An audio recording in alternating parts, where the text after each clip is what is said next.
Hey everyone, today we're diving into the fascinating world of eye anatomy. Have you ever wondered how our eyes work to help us see the world? Well, you're in the right place. Alright, so here is a complex diagram of the eye. It might look a bit intimidating at first, but don't worry, that's why I'm here. By the end of this video, you will understand all these parts and how they work together in order to help us see. Alright, so here's what we're covering today. We'll be looking at a brief introduction to the eye, the external structures, the iris, the pupil, and the lens. I'm sure these are some terms you're very familiar with. The layers of the eye, the retina and associated structures, and lastly, supporting structures of the eye. So let's get started. Okay, so first of all, I need you to understand that the eye is an incredible organ and it's responsible for our sense of sight. I'm sure we all know this. Now, it captures light and it turns it into electrical signals which our brain interprets as images. So, our eyes adjust to different lighting conditions. They let us see in both bright daylight and dim environments. They also help us focus on objects at various distances, giving us depth perception to safely navigate our surroundings. Okay, so this graphic basically gives us a quick overview of the main parts of the eye and their functions. So I want to go through all of them one by one. So first up, you see the conjunctiva. Now this is basically a thin, transparent tissue which basically covers the front of the eye and as well as the inside of the eyelids. Now it keeps the eye moist and protected. Next up, you see the iris. Now, this is the colored part of the eye, and it basically controls the size of the pupil and therefore the amount of light that enters the eye.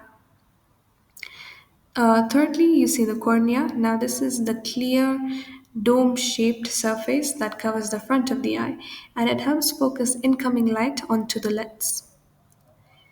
I'm sure you guys can also see the pupil. Now, this is basically the black circular opening, which is at the center of the iris. I don't know if you can see that, but it's right at the center of the iris, and this allows light to enter the eye. All right, now next we move on to the lens over here. Now, this is a transparent structure which is behind the pupil, and it basically changes shape. All right, and that helps us to focus light onto the retina, which is at the back over here. The choroid. Now, this may not be very familiar to most of us, but it's basically a layer that is filled with blood vessels, and it's between the retina, okay, and the sclera.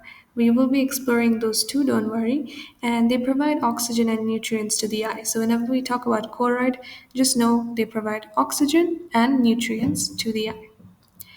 We also have the optic nerve. I'm sure you guys have heard of this before, and it just transmits visual information from the retina to the brain. And then we have our retina, which is the light sensitive layer at the back of the eye, and this detects the light and sends signal to the brain.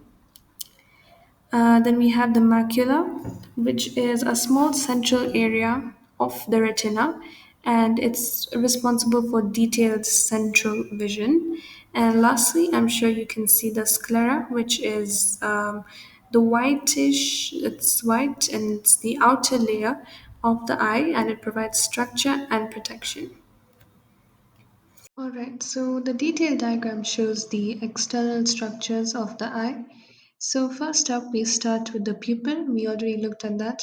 The lens, we've already looked at that. I just want to skip through the parts that we've already looked at.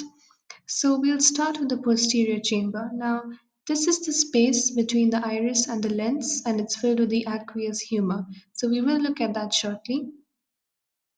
Next, we have the anterior chamber. Now, this is the fluid-filled space between the cornea and the iris, as you can see in the diagram. Then the anterior cavity is the one that contains the posterior and the anterior chambers. There is a very unfamiliar word that I suppose you can see on the screen here, which is canal of Schlemm. Now, this basically helps drain the aqueous humor from the eye. And then we have the ciliary body. So this produces the aqueous humor that we've been talking about, and it contains muscles that control the lens shape. Then we also have the ora serrata. So this is basically the serrated junction between the retina and the ciliary body. We have the posterior cavity or the vitreous chamber. Now this is the larger space that is filled with vitreous humor and it helps maintain the eye shape. And we also have the suspensory ligaments. So these are basically the fibers that hold the lens in place. Now, in case there's any part I've missed on, this is mainly because we've already looked at that in our previous slide. So let's move on. So this is a continuation of the external structure.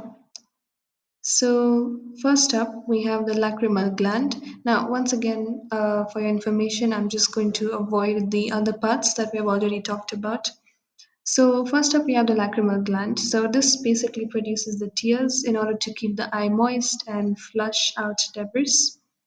And then the mucus layer. So this is the innermost layer of the tear film, and it helps spread tears evenly over the surface. The watery layer, which is the middle layer of the tear film that keeps the eye hydrated. The oily layer. Now, this is the outermost layer of the tear film, and it prevents the evaporation of the watery layer.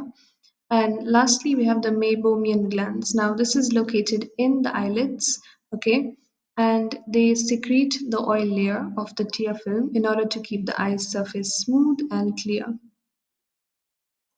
Now, looking at our second diagram on the right, we have the eyebrow. Now, I'm sure you guys know what this is, but basically the function is to protect the eyes from the sweat and debris. And the eyelid, which spreads tears across the eye and keeps it moist and free of foreign particles. And then the eyelashes, which basically trap dust and other particles, so it provides an additional layer of protection. And then the lacrimal caruncle. So this is a small pink fleshy bump at the inner corner of the eye, and it contains a sweat and oil glands. And then we have the medial commissure or the canthus. So this is basically the corner of the eye where the upper and lower eyelids meet on the inner side. And then you can see a part over here where it says site where conjunctiva merges with the cornea. Now, this is basically the area where the clear conjunctiva meets with the transparent cornea.